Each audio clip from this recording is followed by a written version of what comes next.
હવે કે તમારી સાથે હું ખાસ કરીને નિફ્ટી ઓટો ડિસ્કસ કરવા માંગીશ કે નિફ્ટી ઓટો આપણે જોઈએ ગઈકાલે ઘણું બઝિંગ આપણને જોવા મળ્યું હતું.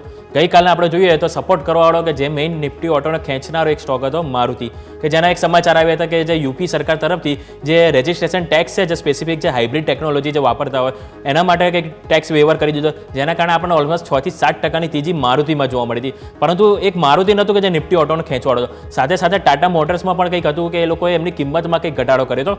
એસયુવી અને સફારી આ બે એમના જે ટોપ મોડલ છે એમાં કંઈક તેઓ ઘટાડો કર્યો હતો. જે બાદ આજે M&M છે કે M&M પણ હવે એવા સમાચાર આપ્યા છે કે જેઓ એમની જે ટોપ મોડલ છે XUV 700 કે જે એમનું ટોપ મોડલ કહેવાય એમાં પણ તેઓ અહીંયાથી કિંમતમાં ઘટાડો કરતા જોવા મળી રહ્યા છે.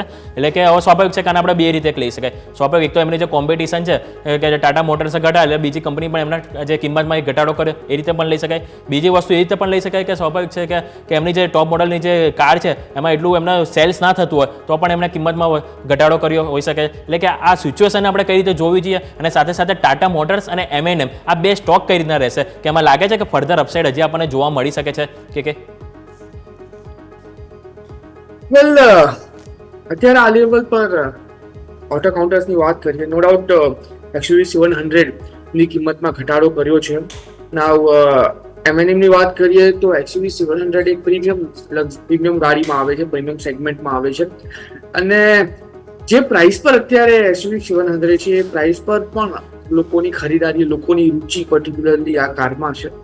અને હું ટાટાની બી વાત કરું, ટાટા સફારી છે કે ટાટા હેરિયર છે કે અત્યારે લોકો નવા મોડલ લોન્ચ કરવા જઈ રહ્યા છે.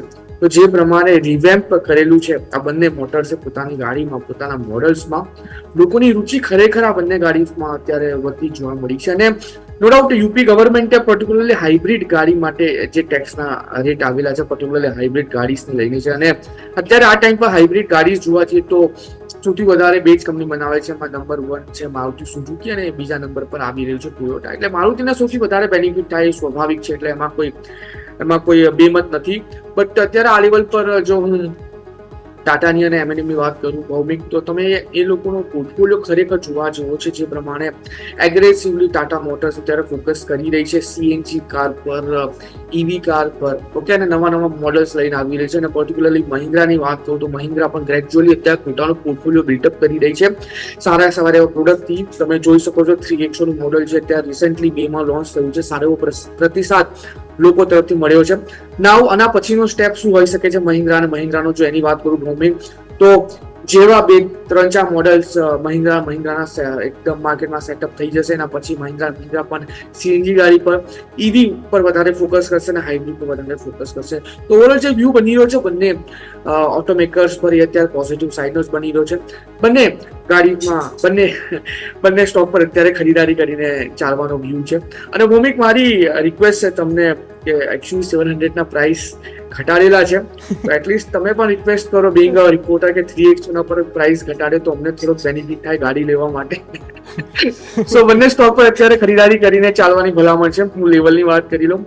M&M પ્રેઝન્ટ લેવલ પર જોવા જઈએ ભૌમિક તો 2930 પાસે છે. ખરીદી કરીને ચાલો 2830 ના SL ની સાથે.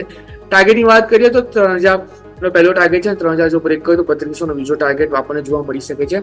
અને ટાટા મોટર્સ જે અત્યારે 1015 ના લેવલ પર ટ્રેડ કરી રહ્યો છે એમાં પણ ખરીદારી કરીને ચાલવાની સલાહ છે 970 ના SL ની સાથે.